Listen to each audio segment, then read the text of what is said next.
నమస్కారం మహాగారు. నమస్తే రామరాజ్ గారు. బాడీలో కొలెస్ట్రాల్ అనేది మేజర్ రోల్ ప్లే చేస్తూ ఉంటుంది. అవును, అది ఎక్కువ ఉంటే మాత్రం కార్డియోవాస్కులర్ డిసీజెస్ వచ్చేస్తాయి. హార్ట్ బ్లాకేజెస్ అంటే అయిపోతుంది, మనిషి ఎలా అంటే ప్రమాదానికి గురవడానికి అవకాశం ఉంటుంది. కాబట్టి కొలెస్ట్రాల్ ఏ సమయంలో ఏ మోతాదులో ఎంతవరకు ఉండాలి, కొలెస్ట్రాల్ అనేది మంచిదా కాదా, అండ్ ఈ కొలెస్ట్రాల్స్లోనే ఎన్ని టైప్స్ ఉంటాయి జనరల్గా? కొలెస్ట్రాల్ అంటే ఏంటి? ఫ్యాట్. మన బాడీకి it is also one carbohydrates, proteins ఎలా తీసుకుంటాం, ఫ్యాట్ కూడా అవసరమే బాడీకి. బట్ అది మోతాదు మించితే హానికరం అన్న విషయం అందరికీ తెలుసు. But 80% of our cholesterol comes from the liver only.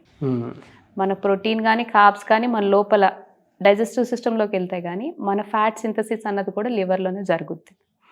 జనరల్గా కొలెస్ట్రాల్ అనగానే ఫస్ట్ అందరూ చూసేది మా కొలెస్ట్రాల్ లెవెల్స్ 200 దాటేసాయి, 300 దాటేసాయి, 400 దాటేసాయి, 500. ఇలా చాలామంది పేషెంట్స్ ఉన్నారు. కంగారు పడిన వాళ్ళు ఉన్నారు, నార్మల్కి వచ్చిన వాళ్ళు ఉన్నారు. బట్ ఆ డ్రాస్టిక్ చేంజ్ చూసేసరికి మాత్రం మాకు హార్ట్ అటాక్ వచ్చేస్తుంది. ఫస్ట్ ఉన్న అందరికి ఉన్న అపోహ ఇదే. సో ఎప్పుడైనా మన బాడీలో వాల్యూస్ చూసుకుంటామో వెంటనే హార్ట్ అటాక్ రాదు. ఫస్ట్ థింగ్ అంటే మనకి ఆ ఏదైతే కొవ్వు పేరుకుపోవడానికి కొన్ని ఇయర్స్ టుగెదర్ తీసుకున్న తర్వాతే బాడీ కొన్ని సిమ్టమ్స్ చూపిస్తుంది. ఫస్ట్ మనం చూసేది వెయిట్ పుట్ ఆన్ అయిపోతాం. అండ్ నెక్స్ట్ ఆ కొలెస్ట్రాల్ని ఎలా చూసుకోవాలి, కొలెస్ట్రాల్లో ఎన్ని రకాలు ఉన్నాయి. కొలెస్ట్రాల్లో 3 టైప్స్ బేసిక్గా మాట్లాడుకుని 3 టైప్స్, 3 మేజర్గా చూసుకోవాలి. ఒకటి HDL, LDL, ట్రైగ్లిసరైడ్స్. మిగతా ఉన్నాయి VLDL, IDL, ఇవన్నీ కాదు. బేసిక్గా చెక్ చేసుకోవాల్సింది. మనం ఎప్పుడైనా లిపిడ్ ప్రొఫైల్ చెక్ చేసుకుంటే వాటిల్లో జనరల్గా ఇప్పుడు అందరికీ అర్థమవుతుంది. ఎందుకంటే LDL ఎంత ఉంది, ట్రైగ్లిసరైడ్స్ ఎంత ఉన్నాయి, LDL ఎంత ఉంది, ఇవన్నీ తెలుసుకుంటున్నాం. బట్ సైమల్టేనియస్గా ఒక మెజర్మెంట్ అంటే బార్డర్ లైన్ క్రాస్ అవ్వగానే అయ్యో మాకు కొలెస్ట్రాల్స్ ఎక్కువ ఉన్నాయి, ఫ్యాట్ ఆయిల్ ఇంటేక్ తగ్గించేయాలి అని అనుకుంటారు. బట్ ఆయిల్తో పాటు మన లైఫ్ స్టైల్ కూడా కొంచెం కూడా ఆలోచించాం. కాన్సన్ట్రేషన్ అంతా ఆయిల్ మీదే ఉంటుంది. HDL అంటే హై డెన్సిటీ లిపోప్రోటీన్. అంటే అందరికీ ఈజీగా గుర్తుండడానికి చెప్తున్నాను, హై ఎక్కువగా కావాలి మన బాడీకి, మంచి చేసేది. ఓకే, ఇది ఎక్కడి నుంచి వస్తుంది? మనం ఏదైతే ఎక్కువగా తింటామో జనరల్గా గ్లూకోజ్ కింద కన్వర్ట్ అవుతుంది. గ్లూకోజ్ కింద కన్వర్ట్ అయ్యి ఇన్సులిన్ అనేది రిలీజ్ అయితే అది సెల్స్ లోపలికి పంపిస్తూ ఉంటుంది. సో ఎప్పుడైతే మన బాడీకి ఎంత అవసరమో, మన సెల్స్కి ఎంత అవసరమో అంత మాత్రమే తీసుకొని మిగతాదంతా కూడా ఏదైతే ఎక్స్ట్రా తింటామో అదంతా ఫ్యాట్ గ్లైకోజన్ కింద లివర్లో స్టోర్ అవుతుంది. మళ్ళీ మీరు ఎప్పుడైతే శ్రమిస్తారో, బాగా వర్కౌట్స్ చేసో, లేకపోతే స్టార్వేషన్ ఫాస్టింగ్లోనో వీటిల్లో ఉంటారు చూడండి, ఆ ఎనర్జీ అప్పుడు యూటిలైజ్ చేస్తుంది అన్నమాట. సో ఎప్పుడైతే మనం అది అలా తింటూనే ఉండి దానికి ఎక్సర్సైజ్ లేకుండా, ఒక వర్కౌట్స్ లేకుండా అలా కాన్స్టెంట్గా కూర్చునే సెడెంటరీ లైఫ్ స్టైల్ అయితే మాత్రం దాన్ని యూజ్ చేయనప్పుడు అది ఓవర్ బకెట్ ఫుల్ అయిపోతే ఏమవుతుంది, బయటికి వస్తుంది. సో అందుకే ఫ్యాటీ లివర్స్ ఫామ్ అవుతాయి.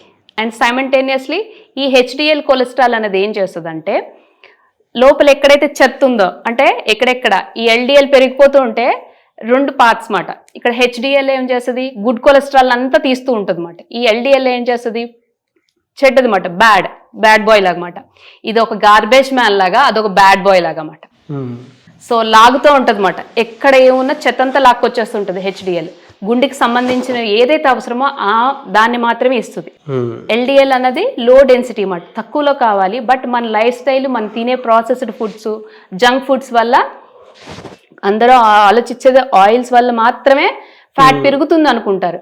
బట్ ప్రాసెస్డ్ ఫుడ్స్ వల్ల, తర్వాత జంక్ ఫుడ్స్ వల్ల, తర్వాత సోడాస్ వల్ల, కార్బోనేటెడ్ బెవరేజెస్ వల్ల ఏంటంటే మన బాడీకి ఒక మెకానిజం ఉంది నాగరాజ్ గారు. గ్లూకోజ్ అయితే సెల్స్లోకి కానీ బ్రెయిన్ కానీ యూటిలైజ్ చేసుకుంటుంది. బట్ బయట నుంచి ప్రాసెస్డ్ ఫుడ్స్ వస్తాయి చూడండి, అది గ్లూకోజ్ ప్లస్ ఫ్రక్టోజ్ని ఏది యూటిలైజ్ చేయదు. అది ఎవరు తీసుకుంటారంటే ఎంత టాక్సిక్ సబ్స్టెన్స్ అయినా మన లివర్ మాత్రమే ఫిల్టర్ చేయగలదు. సో అది చేసి ఏమవుతుందంటే సో లోడ్ ఎవరి మీద పడుతుంది, లివర్ మీద పడుతుంది. సో ఫ్యాట్ అన్నది అక్కడ ఎక్కువ డిపాజిషన్ జరిగిపోయినప్పుడు ఫ్యాటీ లివర్స్ చూస్తాము. అండ్ సైమల్టేనియస్లీ ఈ LDL ఎక్కడైతే పేరుకుపోతుందంటే మన ఆర్టరీస్కి ఏవైతే బ్లడ్ సప్లై చేస్తుందో ఆ బ్లడ్ వెజల్స్ దగ్గర ఇలా నెమ్మదిగా ప్లేగ్ అంటే పొరగా నెమ్మదిగా ఫామ్ అవుతుంటుంది అన్నమాట. మన హై డెన్సిటీ లిపోప్రోటీన్ ఎప్పుడైతే ఉంటుందో దాన్ని లాగేస్తూ ఉంటుంది అన్నమాట. సో ఆయిల్ కి ఒక 1 to 2% రోల్ ప్లే చేస్తే మిగతా జంక్ మనం ఆయిల్ కంట్రోల్లో ఉంచుకోవాలి. జంక్ కంట్రోల్లో ఉంచుకుంటే మాత్రం హెల్దీ లైఫ్ స్టైల్ మెయింటైన్ చేయగలిగితే మనం ఈ డిసీజెస్కి భారం కావు. సో హై డెన్సిటీ లిపోప్రోటీన్ అంటే హైలో కావాలి. హై డెన్సిటీ లిపోప్రోటీన్ ఎక్కడి నుంచి వస్తుంది అంటే మజల్ మనకి ఏదైతే స్టోర్ కాలేదో యూటిలైజ్ చేసుకుంటాం అప్పుడు మాత్రమే ఇది యూటిలైజ్ అవుతుంది. అండ్ ఎల్డిఎల్ అన్నది బ్యాడ్ కొలెస్ట్రాల్, అది లివర్ దగ్గరే ఫామ్ అవుతుంది. అది కూడా ఫామ్ అయ్యి నెమ్మదిగా బ్లడ్ వెజల్స్లోకి వెళ్తూ ఉంటుంది అన్నమాట. బ్లడ్ వెజల్స్లోకి వెళ్ళి హార్ట్కి సంబంధించిన ఆర్టరీస్ దగ్గర బ్లాక్ చేస్తూ ఉంటుంది అన్నమాట. ఆథెరోస్క్లెరోసిస్ ప్లేగ్ అంటారన్నమాట. అంటే ఏం చేస్తుంది, ఆర్టరీస్ని బ్లాక్ చేస్తూ వస్తుంది అన్నమాట. సో మీరు ఎప్పుడైనా ఒక లిపిడ్ ప్రొఫైల్ చూసేటప్పుడు హెచ్డిఎల్ తక్కువ ఉంటుంది, ఎల్డిఎల్ ట్రైగ్లిజరైడ్ లెవెల్స్ ఎక్కువ ఉంటాయి. ట్రైగ్లిజరైడ్ లెవెల్స్ అంటే ఏంటంటే ఒక ద్రవ రూపంలో ఉన్న కొవ్వు మాట. అది కూడా ఒక component of the fat. But అది ఎక్కువయ్యే కొద్దీ ఏంటంటే ఒబేస్ ఉన్న వాళ్ళలోని అండ్ డయాబెటిక్ ఉన్న వాళ్ళలోని ఎక్కువ చూస్తూ ఉంటాం అన్నమాట. సో ఈ లిపిడ్ ప్రొఫైల్ ఎన్నిసార్లకు ఒకసారి చేయించుకోవాలి అన్న డౌట్ అందరికీ వస్తుంది. సో హెల్దీ పర్సన్ అయ్యి ఇయర్లీ వన్స్ చేయించుకోవాలి. బట్ అదర్ కాంప్లికేషన్స్ ఎవరైతే ఉన్నారో టైప్ 2 డయాబెటీస్ కానీ, బీపీ కానీ, వెయిట్ గెయిన్ అయిన వాళ్ళు కానీ, వాళ్ళు ఎప్పుడైతే 200 cholesterol levels, HDL, LDL, triglycerides ఇదంతా కలిపితేనే కొలెస్ట్రాల్ అని అంటాం మనం. ఎప్పుడైనా వాళ్ళ measurement overall of the cholesterol 200 కన్నా ఎక్కువ ఉంటే మాత్రం కంపల్సరీగా చెక్ చేయించుకోవాల్సిన అవసరం 6 monthsకు when they are on medication. Medication లేకుండా మాకు కంట్రోల్లో లైఫ్ స్టైల్ చేంజెస్ వల్ల మేము ఎక్సర్సైజ్ చేస్తున్నాం, ప్రాసెస్డ్ ఫుడ్ తగ్గిస్తున్నాం, ఆయిల్ కన్జంప్షన్ కొన్ని చూసుకొని చేస్తున్నాం అన్న వాళ్ళకి test yearly once okay. But ఎవరైతే మెడికేషన్ మీద ఉండి బాగా స్ట్రగుల్ అవుతున్నాం, పెరుగుతున్నాయి ఇవన్నీ అనుకున్న వాళ్ళు మాత్రం ఖచ్చితంగా 3 to 6 monthsకి ఒకసారి చేయించుకోవడం అవసరం. మీరు ఇందాక 1 yearకి చెక్ చేసుకుంటున్నాం అని చెప్పేసి అన్నారు కదా, అంటే ఆయిల్స్ కూడా చూసుకొని వాడతాం అని చెప్పేసి అన్నారు. జనరల్గా ఏ ఆయిల్స్ వాడితే మామూలుగా హెచ్డిఎల్ ఎక్కువ ఉండే అవకాశం ఉంటుందండి? రైస్ బ్రాన్ ఆయిల్ అండి. దీంట్లో ఎందుకంటే స్పెసిఫిక్గా ఇందాక మనం మాట్లాడుకున్నాం హెచ్డిఎల్, ఎల్డిఎల్ అని చెప్పాం. ఇక్కడ హెచ్డిఎల్ ఉండాల్సిన రేషియో ఏ రేషియోలో ఉండాలో ఆ రేషియోలో ఉంటుంది దీంట్లో. ఎందుకంటే స్పెసిఫిక్గా దీంట్లో ఒరైజినల్ అనే కాంపోనెంట్ ఉంటుంది. ఇది ఏం చేస్తుంటే కొలెస్ట్రాల్ అబ్సార్ప్షన్, ఎలిమినేషన్ అంటే అబ్జర్వ్ చేయడానికి, బయటికి ఎలిమినేట్ చేయడానికి కూడా ఈ కాంపోనెంట్ ఉపయోగపడుతుంది. అండ్ నెక్స్ట్ స్మోకింగ్ పాయింట్, వీటిని చెక్ చేసుకోవాలి. అండ్ నెక్స్ట్ యాంటీ ఆక్సిడెంట్, మన సెల్స్ని మనకున్న స్ట్రెస్ కానీ, మనకున్న పొల్యూటెడ్ ఫుడ్ కానీ మన సెల్స్ని డ్యామేజ్ చేయకుండా ఒక యాంటీ ఆక్సిడెంట్ ప్రాపర్టీ ఉన్నగల ఆయిల్ ఇది. ఓకే. సో వీటిని చెక్ చేయడానికి కంపల్సరీగా హెచ్డిఎల్, ఎల్డిఎల్ కరెక్ట్ రేషియోస్లో ఉంటాయి. It is good for original అంటే it is nothing but A friendly, heart friendly oil. So freedom rice bran oil అంటే హార్ట్ ఫ్రెండ్లీ ఆయిల్, చాలా బాగుందండి. So మనకు కావాల్సింది అంటే హార్ట్ ఫ్రెండ్లీ. ఇప్పుడు జనాలకి అందరికీ కూడాను హార్ట్ డిసీజెస్, ఫ్యాటీ లివర్స్ అనేవి చాలా ఎక్కువ అవుతున్నాయి.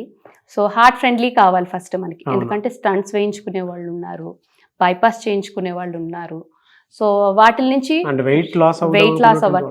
ఫస్ట్ వెయిట్ లాస్ వాళ్ళకి వచ్చే ప్రాబ్లం ఏంటంటే అరౌండ్ ద సర్కంఫరెన్స్ వేస్ట్ ఎక్కువ పెరిగిపోతుంది. మనకున్న ప్రాబ్లం ఏంటంటే ఎక్కడెక్కడ ఫస్ట్ డిపాజిట్ అయ్యేదానికన్నా అబ్డామెన్ చుట్టూ ఎక్కువ పెరిగిపోతుంటుంది కొవ్వు. సో అలాంటి వాళ్ళకి what ever it is good fat, bad fat అని చాలా అపోహలు ఉంటాయి. Good fat, bad fat differentiation ముందు మన లైఫ్ స్టైల్ మార్చుకొని మనం వాటికి పేర్లు పెడదాం. ఓకే. బట్ ఎనీవేస్ అండి, అంటే చాలామందికి డౌట్ ఉంటుంది. సో హెచ్డిఎల్, ఎల్డిఎల్ అని చెప్పేసి అంటున్నారు, bad cholesterol, good cholesterol. Good cholesterol అంటే హెచ్డిఎల్, దీనికి మనకు కావాల్సింది ఏ విధంగా ఉండాలి? బ్యాడ్ కొలెస్ట్రాల్ ఎక్కువైపోతే ఫ్యాటీ లివర్ కింద convert, fatty liver, cardiovascular diseases ఇవన్నీ కూడా ఉంటాయి. సో ఆయిల్స్ తీసుకునేటప్పుడు మాత్రం బయట గుడ్ కొలెస్ట్రాల్ మనకు కావాలి అనుకుంటే rice bran oil, heart friendly oil so use చేయడానికి అవకాశం ఉంటుందంటారు బయట మార్కెట్లో అయితే. అవునండి. ఎనీవేస్ వెరీ గుడ్ నాలెడ్జ్ అండి. థ్యాంక్ యూ అండి, థ్యాంక్ యూ సో మచ్ మహా గారు. అయితే చాలామంది మీ దగ్గర డైట్ కోసం అని చెప్పేసి అపాయింట్మెంట్ కావాలని అనుకుంటూ ఉంటారు. వాళ్ళు మిమ్మల్ని అప్రోచ్ అవ్వాలంటే ప్రాసెస్ ఏంటి? కింద స్క్రోల్ అవుతున్న నెంబర్ వాట్సాప్ ఆర్ కాంటాక్ట్ చేయడం వల్ల diet, life style modification and disease reversal కూడా చేయడం జరుగుతుంది. సో చాలా వెయిట్ లాస్ కోసం అని చెప్పేసి అడుగుతూ ఉంటారు, మీరు అపాయింట్మెంట్ ఇస్తారు? ఖచ్చితంగా. ఓకే. అండ్ కొంతమందికి డిసీజెస్ వచ్చినటువంటి వాళ్ళు ఉంటారు.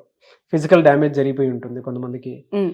అండ్ దానితో పాటు కొలెస్ట్రాల్ ఎక్కువై ఉంటుంది, అటువంటి వాళ్ళు కూడా ఉంటారు. ఈ మధ్యలో మనం హార్ట్ అటాక్స్ కన్నా ఫ్యాటీ లివర్స్ ఎక్కువ చూస్తున్నాం నాకు. అవును అవును. సో ఫ్యాటీ లివర్ అన్నది ఇది కాంప్లికేటెడ్ స్టేజ్లో నుంచి కూడా రివర్స్ చేసే ఛాన్సెస్ చాలా ఎక్కువ ఉన్నాయి. Yes. We can reverse any disease.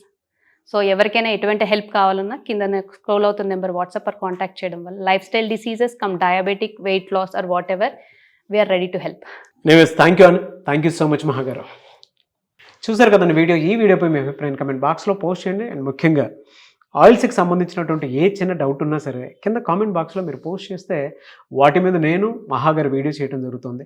కాబట్టి మీకు వెయిట్ లాస్కి సంబంధించింది చేసేటప్పుడు కానివ్వండి, లేదంటే ఓవర్ వెయిట్ ఉన్నప్పుడు కానివ్వండి, ఎవరున్నా సరే ఆయిల్స్ వల్ల వచ్చేటువంటి ఇబ్బందులు ఏంటి, ఏ విధంగా ఉంటుంది, మార్కెట్లో దొరికేటువంటి ఆయిల్స్లో ఏది బెటర్ అని చెప్పేసి తెలుసుకోవాలి అనుకునేటువంటి వాళ్ళైనా సరే, లేదు పర్టికులర్ డైట్ ప్లానే కావాలి అనుకునేటువంటి వాళ్ళు, మహాగారిని అప్రోచ్ అవుదాం అనుకునేటువంటి వాళ్ళు ఎవరైనా సరే స్క్రీన్ మీద మీకు కాంటాక్ట్ నెంబర్ కనిపిస్తుంది. దానికి మీరు call or message or WhatsApp చేసి వెంటనే ఎన్రోల్ చేసుకోండి.